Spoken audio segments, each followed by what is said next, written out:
Milky beauty Tamannaah career slow అయిపోయిందేమో అని అనిపించడం సహజం. కానీ వరుస హిట్స్తో తమ్ము దూసుకుపోతున్న స్పీడ్ ఎవరికీ సాధ్యం కాలేదని చెప్పాలి.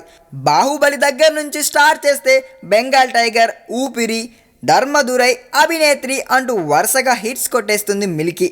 ఇది ఓకే, కానీ బాహుబలి 2 కాకుండా మరి నెక్స్ట్ ప్రాజెక్ట్స్ ఏం చేస్తుంది అంటే మాత్రం చెప్పడం కష్టం. ఇదే డౌటు తమన్నాను అడిగితే అమ్మడు ఇచ్చిన ఆన్సర్కి మైండ్ బ్లాక్ అయిపోవడం మాత్రం ఖాయం. ఈ ప్రాజెక్టుల గురించి ఇప్పుడే నేనేం చెప్పలేను.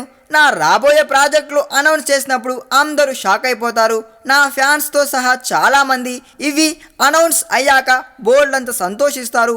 ఈ ప్రాజెక్టులో భాగమైనందుకు నేను చాలా సంతోషంగా ఉన్నా అని చెబుతుంది తమన్నా. ఇప్పటికిప్పుడు అంత షాకింగ్ ఇచ్చే మూవీస్ ఏమున్నాయా అని ఆరాధిస్తే తమన్నాతో సినిమా చేసేందుకు మెగాస్టార్ చిరంజీవి ఆసక్తిగా ఉన్న సంగతి తెలిసిందే. పవర్ స్టార్ పవన్ కళ్యాణ్తో తమన్నా మరో సినిమా చేసేందుకు కూడా అవకాశం ఉందనే టాక్ వినిపిస్తుంది.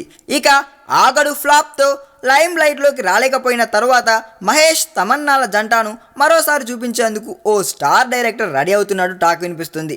తమన్నా ఇచ్చే షాకులు ఇవే కావచ్చని కూడా టాక్. ఇక బాలీవుడ్ మూవీ క్వీన్ తమిళ్ రీమేక్లో తమన్నాని ఖాయం చేశారు. ఇది కూడా అమ్మడి కెరీర్కి బూస్ట్ ఇచ్చే ప్రాజెక్టులేండి. ఈ వీడియో మీకు నచ్చినట్లయితే సబ్స్క్రైబ్ చేయండి. ఫిలిమి స్టార్స్ బోలెడంత న్యూస్ బోల్డ్గా.